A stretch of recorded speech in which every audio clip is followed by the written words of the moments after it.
ഇത്രയും ആംബിയൻസ് ഉള്ള ഒരു സ്പേസിൽ പോയി ഫുഡ് എൻജോയ് ചെയ്യുന്നത്, അത് നാടൻ ഫുഡ് ആണെങ്കിലോ. നമുക്ക് ഇന്ന് കുമ്പളങ്ങി നൈറ്റ്സ് ഒന്ന് വിസിറ്റ് ചെയ്യാം കേട്ടോ. ഇവിടുത്തെ പ്രത്യേകത എന്താന്ന് വെച്ചാൽ ഇവരുടെ തന്നെ ഫാമിലിന്ന് ലൈവായിട്ട് പിടിക്കുന്ന മീനുകളെയാണ് നമുക്ക് കറി വെച്ച് തരുന്നത്. അപ്പൊ നമ്മുടെ ഫുഡൊക്കെ പ്രിപ്പയർ ചെയ്യുന്ന സമയത്തെ നമ്മൾ കുറച്ചു നേരം പുറത്തൊക്കെ ഒന്ന് ഔട്ട് ചെയ്ത് കേട്ടോ. നമ്മുടെ ചോറും കൂട്ടാനും എല്ലാം എത്തിയിട്ടുണ്ട്. നമ്മൾ സ്പെഷ്യൽ ആയിട്ട് ഓർഡർ ചെയ്തത് ഇവരുടെ സ്പെഷ്യൽ മസാല ഫ്രൈ ചെയ്തെടുത്ത കൊഞ്ച് ഫ്രൈ ആണ്.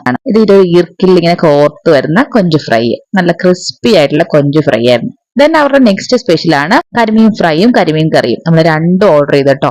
എനിക്ക് കൂടുതൽ ഇഷ്ടമായത് ഇവരുടെ കരിമീൻ ഫ്രൈ ആണ്. ഏകദേശം 250 രൂപയാണ് ഒരു കരിമീൻ ഫ്രൈ. അവരുടെ ചെമ്മീൻ റോസ്റ്റ് ആണ് നല്ല അടിപൊളി ടേസ്റ്റ് ആയിരുന്നു കേട്ടോ. ആ കുടംപുളിയുടെ ഒക്കെ ടേസ്റ്റ് എടുത്ത് നിൽക്കുന്നുണ്ടായിരുന്നു. സദ്യ മാത്രമല്ല ഗംഭീരമായിട്ടുള്ള ഇവിടുത്തെ ആംബിയൻസ് ആണ് ഏറ്റവും എടുത്തു പറയേണ്ടത്. നിങ്ങൾ ഉറപ്പായിട്ടും ഈ കുമ്പളങ്ങി വിസിറ്റ് ചെയ്യുകയാണെങ്കിലേ കുമ്പളങ്ങി നൈറ്റ്സ് ഉറപ്പായിട്ടും ഒന്ന് ട്രൈ ചെയ്ത് നോക്കണം. നല്ല വെറൈറ്റി ആയ ഡിഷസും പുതിയ വീഡിയോസിനുമായിട്ട് നമ്മുടെ പേജിൽ നിന്ന് ഫോളോ ചെയ്യുക.